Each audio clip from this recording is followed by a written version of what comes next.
नमस्कार जोहार, आप देख रहे हैं दृष्टि नाव और मैं विजय दत्त पिंटू। अभी ताज़ा अपडेट्स निकल कर आए हैं, वो हमारे सूत्रों के हवाले से आए हैं। हम पत्रकार हैं और हम कई जानकारियां जो है अपने सूत्रों के माध्यम से प्राप्त करते हैं। हमारे पीछे में आप देख पा रहे होंगे कि मैं अभी इस वक्त ईडी कार्यालय के समक्ष उपस्थित हूँ।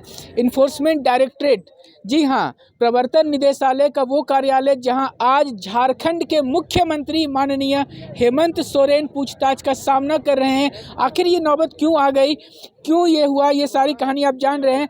मगर अंदर में जो पूछताछ हो रही है उसमें क्या पूछा जा रहा होगा, इसको लेकर के लगातार सभी के मन में सस्पेंस बना हुआ है, सभी के मन में सवाल है। तो हमने भी जानकारी प्राप्त करने की अपने सूत्रों के माध्यम से कोशिश की थी और उन सूत्रों के हवाले से जो प्रमुख 10 सवाल पिछले कई घंटों के पूछताछ में पूछे गए हैं वो लेकर मैं सामने आया हूं। सबसे पहले दृष्टिनाव पर आपको ये जानकारी दी जा रही है कि मुख्यमंत्री से क्या प्रमुख 10 सवाल पूछे गए हैं और उन 10 सवालों की शुरुआत हुई है उनके परिचय से। जहां कहीं भी पूछताछ होती है, जहां कहीं भी कुछ भी इंक्वायरी होती है तो सबसे पहले प्रारंभिक पूछताछ, उनका नाम, पता, माता पिता का नाम, ये सब जो प्रारंभिक जो जाँच में जो पहला होता है, इसको पार करने के बाद जो सवालों का सिलसिला शुरू हुआ, जो सवाल जिसके वजह से उन्हें यहाँ आना पड़ा, उसमें से पहला सवाल दर्शकों मैं आपको बताना चाहूँगा। जी हाँ, पहला सवाल है कि पिछले 2 सालों में देश भर में 9 करोड़ मीट्रिक टन का खनन हुआ। ये आंकड़ों पे ध्यान दीजिएगा, ये आंकड़े मेरे बताए हुए नहीं है, ये आंकड़े जो हैं वो सरकारी आंकड़े हैं कि पिछले 2 सालों में 9 करोड़ मीट्रिक टन का खनन हुआ है। 9 करोड़ मीट्रिक टन माइनिंग की गई है, उसमें से अकेले 20% साहेबगंज में हुआ। ये आंकड़े झारखंड सरकार के खनन विभाग से निकल करके आए हैं कि ईडी ने मुख्यमंत्री जी से पूछा कि 9 करोड़ मीट्रिक टन का जो खनन हुआ उसमें से 20% का खनन अकेले साहिबगंज जिला में हुआ। झारखंड के साहिबगंज जिले में अकेले 20% 9 करोड़ का खनन हो गया और उससे जो 1000 करोड़ रुपए की रॉयल्टी आनी थी, जो सरकार को रेवेन्यू आना था रॉयल्टी के रूप में, वो नहीं आया। तो इसके बारे में उनका क्या कहना है, ये था पहला सवाल। और बताना चाहूँगा दर्शकों कि यहीं से ये जो मामला चला है लंबा, जिसके शुरुआत में जो खनन सचिव थे पूजा सिंघल, उसके यहाँ पे छापा पड़ता है, भारी नकदी की बरामदगी होती है, उसकी गिरफ्तारी होती है, फिर उसके पति के यहाँ से होते हुए लंबा सिलसिला चल पड़ा। भी वो पूरी कहानी मैं नहीं बताऊंगा, मगर खेल की शुरुआत यहीं से हुई थी कि 20% 9 करोड़ मीट्रिक टन का अकेले सरकारी आंकड़े में बताया जा रहा है कि साहिबगंज से हुई और जो रॉयल्टी आनी चाहिए थी उससे 1000 करोड़ कम रॉयल्टी आई। आखिर ये ऐसा क्यों हुआ, इसका जवाब मुख्यमंत्री से पूछा गया है। उसके बाद मैं बताना चाहूँगा कि दूसरा सवाल क्या था। जी हाँ, दूसरा सवाल उनके अपने विधायक प्रतिनिधि पंकज मिश्रा से जुड़ा हुआ था। पंकज मिश्रा के साथ में मुख्यमंत्री हेमंत सोरेन के व्यापारिक संबंध है या नहीं, ये पूछा गया। जी हाँ, दूसरा सवाल कि मुख्यमंत्री के अपने विधायक प्रतिनिधि के साथ क्या कोई व्यापारिक संबंध भी है, यह पूछा गया था। उसके बाद तीसरा सवाल दर्शकों, जो मुख्यमंत्री से ईडी ने तीसरा सवाल पूछा है वो कुछ इस प्रकार से है कि पीपी, जी हाँ, पीपी के नाम से जो मशहूर है शख्स प्रेम प्रकाश, वो प्रेम प्रकाश श्रीवास्तव को वो मुख्यमंत्री हेमंत सोरेन कैसे जानते हैं, उनसे उनका रिश्ता क्या है, इस बारे में उनसे सवाल किया गया। पहला सवाल किया गया कि पंकज मिश्रा के साथ व्यापारिक संबंध है या नहीं। दूसरा सवाल किया गया कि प्रेम प्रकाश को वो कैसे जानते हैं। उसके बाद तीसरा सवाल दर्शकों, तीसरा सवाल उनसे पूछा गया कि साहेबगंज में उनके विधायक प्रतिनिधि पंकज मिश्रा के घर से जो चेकबुक्स बरामद हुए हैं, छापा पड़ा था उनके यहाँ और चेकबुक बरामद हुआ है।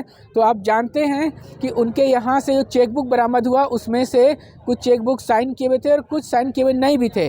तो मुख्यमंत्री हेमंत सोरेन के जो साइन किए हुए और बिना साइन किए हुए चेकबुक बरामद किए गए हैं वो उसके वहाँ कैसे आए, ये सवाल मुख्यमंत्री से पूछा गया कि मुख्यमंत्री के खुद के अकाउंट के साइन किए हुए चेकबुक और बिना साइन के चेकबुक उनके विधायक प्रतिनिधि पंकज मिश्रा के घर कैसे पहुंचा।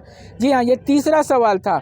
अब आते हैं चौथे सवाल पे। चौथा सवाल क्या पूछा गया अंदर में ईडी ने मुख्यमंत्री जी से चौथा सवाल किया है कि क्या इस चेक का इस्तेमाल कभी खनन संबंधित लेन देन के लिए हुआ है। चूँकि ये पूरा मामला है ये खनन से जुड़ा है और वो भी अवैध खनन से, तो इसीलिए उनसे चौथा सवाल पूछा गया कि क्या ये जो चेक्स बरामद हुए हैं इसमें से क्या कुछ चेक्स का इस्तेमाल खनन से संबंधित कामकाज के लिए हुआ है।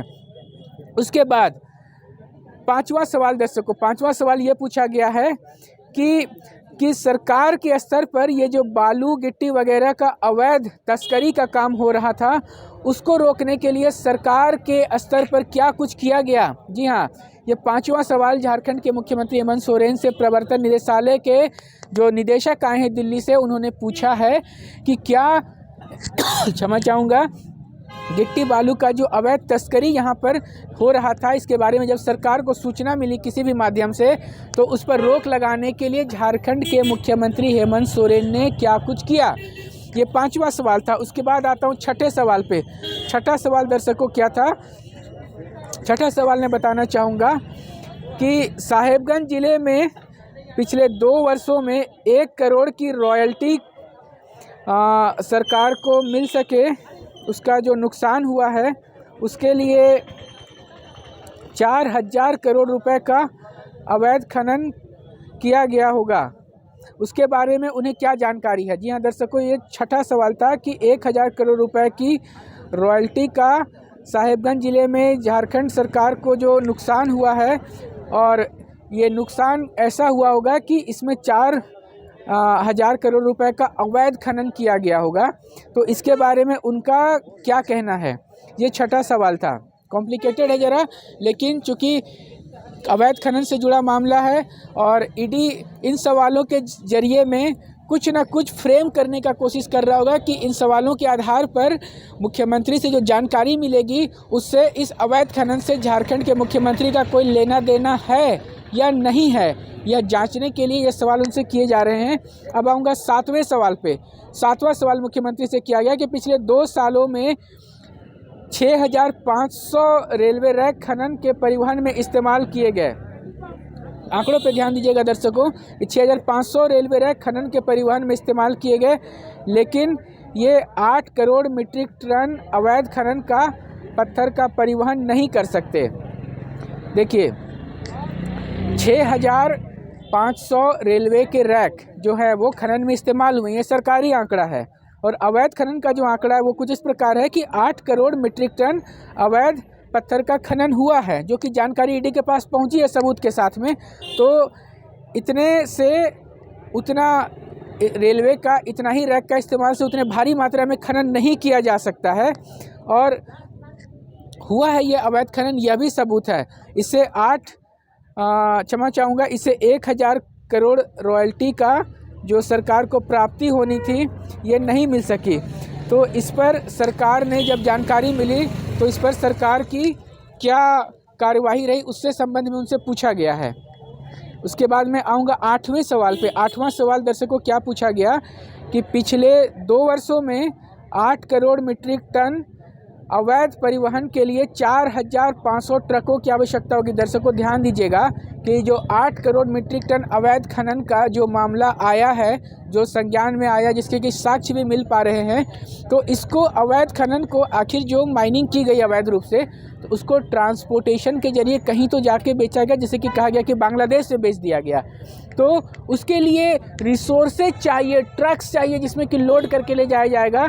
तो इसके लिए क्षमा चाहूँगा दर्शकों, 4500 ट्रक की ज़रूरत थी, मगर जो निबंधित ट्रक हैं साहेबगंज ज़िले में वो सिर्फ 800 हैं। 800 ट्रक मात्र हैं जो कि साहेबगंज में रजिस्टर्ड हैं, जो कि चलते हैं, जो कि सरकार के आंकड़े में है। तो फिर ये इतना बड़ा अवैध खनन का काम कैसे हुआ, फिर बाकी के ट्रक्स कहां से आए, और इसके बारे में मुख्यमंत्री को भनक कैसे नहीं लगी। इतना बड़ा स्कैम चल रहा था मुख्यमंत्री के नाक के नीचे, वहां उनके विधायक प्रतिनिधि हैं, उनके संज्ञान में सब कुछ चल रहा था और मुख्यमंत्री को खबर तक नहीं हुई। ये कैसे हो सकता है, ये मुख्यमंत्री से पूछा गया। 9वां सवाल मुख्यमंत्री से क्या पूछा गया वो बताना चाहूँगा कि खुद मुख्यमंत्री जी का कहना रहा है, खुद मुख्यमंत्री जी के जानकारी में जब अवैध खनन की बात आई है तो उनका कहना रहा है कि कुछ घाट हैं जहां से कि अवैध खनन साहेबगंज में होता रहा है। अब ऐसे लगभग के संख्या में अगर बात करूं तो हमें जो जानकारी है अपने विश्वस्त सूत्रों से वो है कि लगभग 800 घाट हैं जहां की माइनिंग्स का काम होता है। इसमें से कुछ घाटों में सरकार को अंदेशा रहा था कि वहां अवैध खनन हो रहा है, मगर उसे रोकने के लिए सरकार के स्तर पर क्या किया गया उस बात की अभी तक जानकारी नहीं मिल पाई है। सरकार ने उस पर संज्ञान लेकर के क्या कुछ किया या नहीं किया, उसे नज़रअंदाज कर दिया, इसके बारे में उनसे पूछा गया है। तो यही सब वो प्रमुख सवाल थे दर्शकों, जो झारखंड के मुख्यमंत्री हेमंत सोरेन से पिछले कई घंटों की पूछताछ में पूछे जा रहे हैं। पूछताछ का ये सिलसिला चल रहा है और भी अगर कुछ जानकारी निकल के सामने आ पाती है तो वो सबसे पहले आप तक पहुंचाने की कोशिश हम करेंगे। तब तक ऐसे ही ताज़ा अपडेट्स के लिए बने रहे दृष्टि नाव के संग। कैमरा सहयोगी रिक्की राज के साथ मैं विजय दत्त पिंटू, ईडी कार्यालय के सामने। फिलहाल इतना ही। जय झारखंड।